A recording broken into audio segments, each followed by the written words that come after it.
Day one of the Ferry Meadows 3-dayer. It's a beautiful day. I'm not too sure it's the best day for bream fishing, but we're going to enjoy it nonetheless. Plenty of joggers around the lakes today, I think.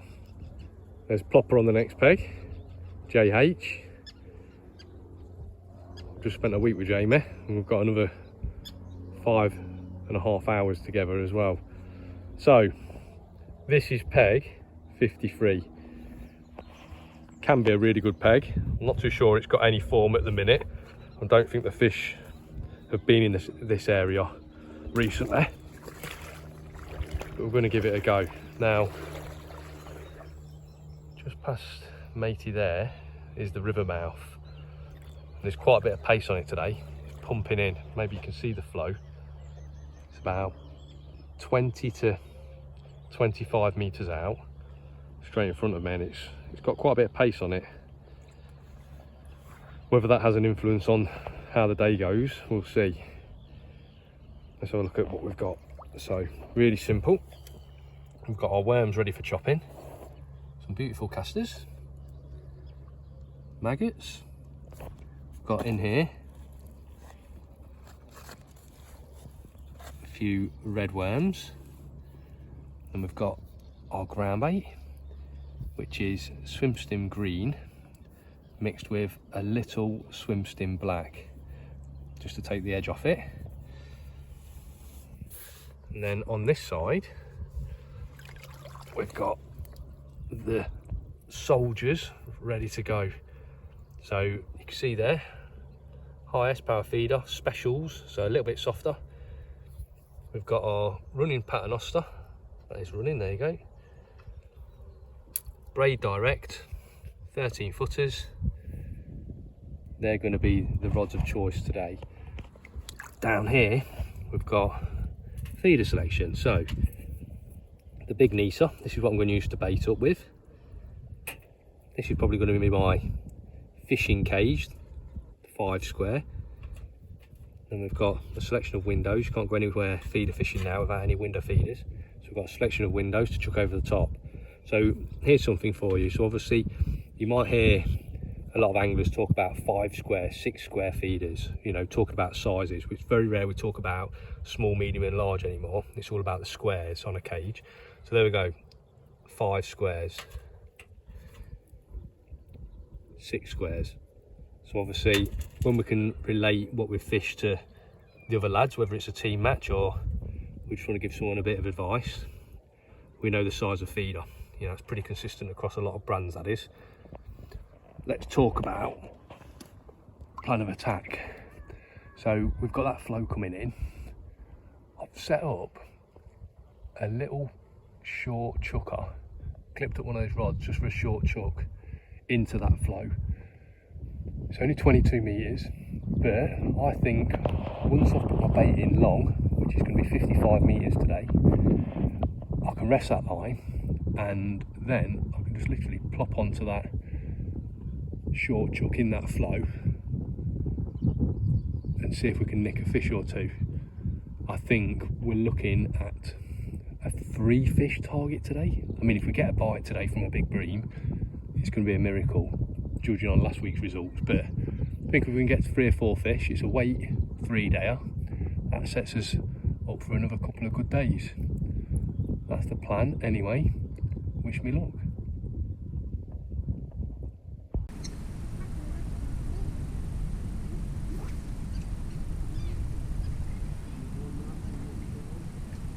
Now, no matter what peg you draw at Ferry Meadows and whenever you're bream fishing, I think you've got to set your bed, you've got to put some bait in at the start. For this session, 10 feederfuls of bait, that large feeder that I was using for bait up, they go in on my longer line, mainly ground bait, a few casters in there. I've elected not to feed any worms early on. Now, worms can be marmite to the fish at Ferry Meadows. They either love them or hate them. And I always like to feel my way in with worms. And maybe, if I need something to happen later on in the session, that's when I'll add a few chopped worms. But early on, I don't want to risk it. So mainly ground bait, a few casters, that all goes in, 10 feederfuls on that long line.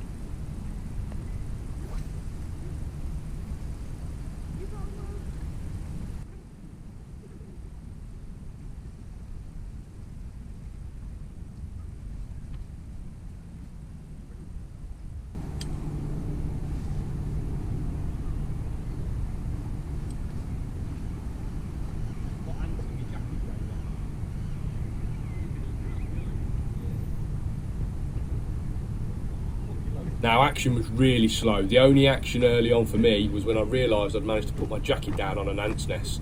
I was full of ants, itching all over. It took me a good 10 or 15 minutes to get every ant out of my jacket. But it actually broke up the start of the session because action was so slow. There wasn't any indications for anybody. No small fish bites, no liners from big fish, nothing. And it looked like we were probably at the wrong end of the lake. That cold water being pumped in from the river mouth had probably pushed the fish away from us. It was looking like it was going to be a really tough day. No, I put a jacket on me. I can feel all this. Obviously, I'm itching inside. I thought, oh, it's Let's have a mid-match update. Not a lot is happening. I think my quiver tips broke. There's not been a bream caught from the monument, which is, I think, peg 69, 70. So that's 17 pegs that way. You might be able to just see Phil in the red down there. That's peg 47. He's just had 2 fish in 2 chucks. Now 46 and 47 are pretty good pegs normally. So he was happy when he drew, but he's just spoke to me on the phone about half hour ago and he hadn't had a bite, and he's just had 2 in 2 chucks. So he's the only bream that I know of all the way along this bank. So it's fishing tough. Very, very tough. We need 2 or 3 late fish. It's a beautiful day. Conditions look spot on now. Wind's just got up. Nice bit of ripple. I think we're set up, hopefully, for a good second half of the match. Things did pick up a little bit in the second half of the match. My one bream that I caught probably half hour from the end of the session meant that I was the only person with a bream from the river mouth all the way around to the monument, which is probably 12 or 13 anglers. So, very, very tough area. We're hoping that when we move on to our next day, we're going to catch a lot more fish. Here we go, folks, day 3. Ferry Meadows, 3-dayer. Peg 44 on the high bank. Now, in normal circumstances, this would be a great peg, but it's not been produced in the last couple of days because right away down there, where the 2 lakes join, there seems to be loads of fish. I think the fish are just coming in, getting ready to spawn, and the weights yesterday were amazing. All along that far bank and further down this section, probably about 6 pegs to our right, maybe opposite that buoy you can see. There was some 90 pounds, 100 pounds, 200 pounds actually, 2 weights over 100. The bream had properly had a feed. Unfortunately, I wasn't here. I had a fill in yesterday. Rob's got in. He managed to put 49 pounds on the board for me. So a decent weight. I was watching my lad play football out of position. Watched his team get beat 1-0. Not my greatest day, if I'm honest. So we're hoping for a few fish. 1 fish was off this peg yesterday, but I think conditions are great. I'm happy to be on the bank. If we can get to maybe 30 or 40 pound, that'll be an amazing result. Front runners at the minute: Phil Ringer, Adam Wakeling, Chris Hill, Nathan Gooderman.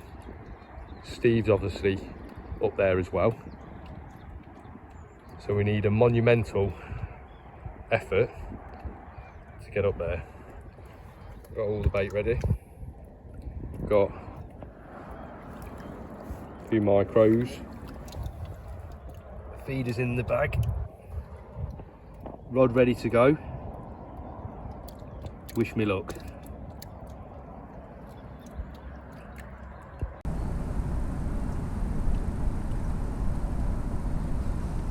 So just like our previous match, we need to feed that long line. We need to put some bait in, set it up for the rest of the day. So 10 feederfuls of bait go in, mainly ground bait, a few casters. We need to try and set our little bit of bed. There was a lot of fish caught on the previous day. Talking to anglers, there was some huge weights. There was also loads of fish moving around, lots of line bites. Obviously, Fish are starting to think about spawning, they're grouping up, moving around the lake. You need to hold a few fish. Try and attract the fish into your little area. That way, hopefully, it gives us a chance of catching a big weight. I felt that if we didn't feed any bait at the start, we're just not giving ourselves a chance at all.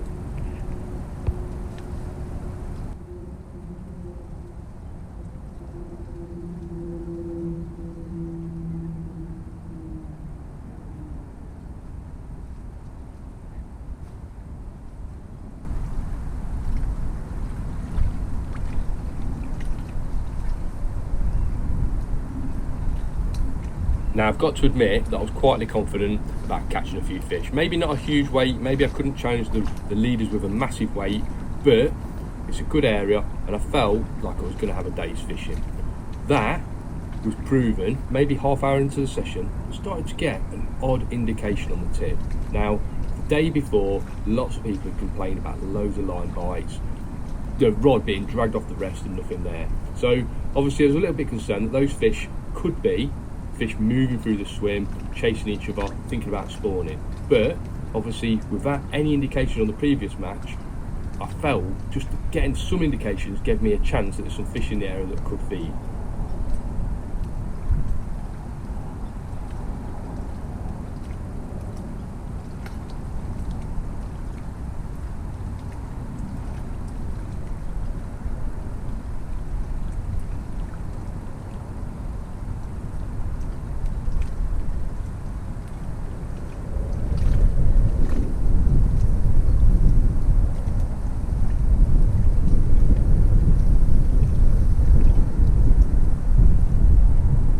It was on the hour mark that I've had my first fish. Really sharp, jagging bite, like they all are on Braid Direct, really positive, and I'm attached to a Ferry Meadows unit. Now, bites come at this time of year at Ferry Meadows very quickly.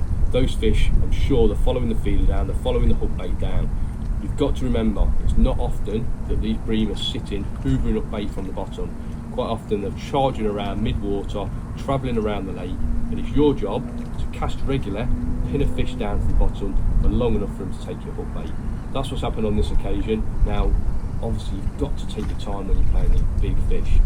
There's no points for losing fish or rushing fish, but you've got to also play your fish positively, because quite often when you cast out on the very next cast, there's another fish waiting for you. You get a little run of fish, so you need to be quite aggressive when there's a few in your swim.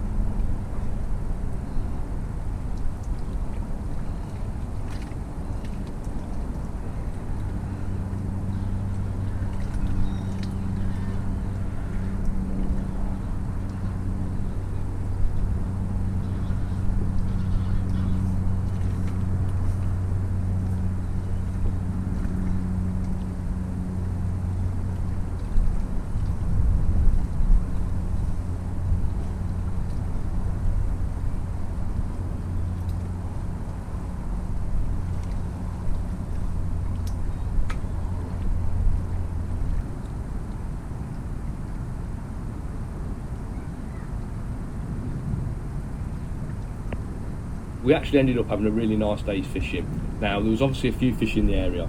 Dave on the end peg to my left, he was catching two. He was catching some really big bream, those 6 or 7 pounders that Ferry Meadows is famous for. Myself though, not such a big stamp. We were catching a lot of skimmers, and I mean, when we talk about skimmers, we're talking about 3 or 4 pound fish. That is what we call in a skimmer at Ferry Meadows, such is the average stamp of the fish here. So I'd had a couple of the big boys as well, but most of my fish was that smaller stamp. Best bait on the day, 3 red maggots. As I mentioned before, we're trying to drag a fish down to the bottom with our feeder, and we're trying to get him to stay down on the bottom for just long enough to pick up our hook bait. So it makes sense to use a bright target visual hook bait. That way, hopefully, while he's down there for such a limited period of time, you've got a better chance of him picking up your hook bait. We've ended the day on £36. A good session, we've had a few bites, a great end to the little mini festival. Dave to my left managed to win the section money with £38, so it was a really tight, close match. It was good fishing, we mega enjoyed the session, a great way to end the 3 days. Phil Ringer managed to win the festival. He had 2 fantastic days fishing. He had £129 on the second day and £159 on the third day. So an easy runaway winner for Phil. He also helped run the festival with his brother Steve. So well done on both of those accounts.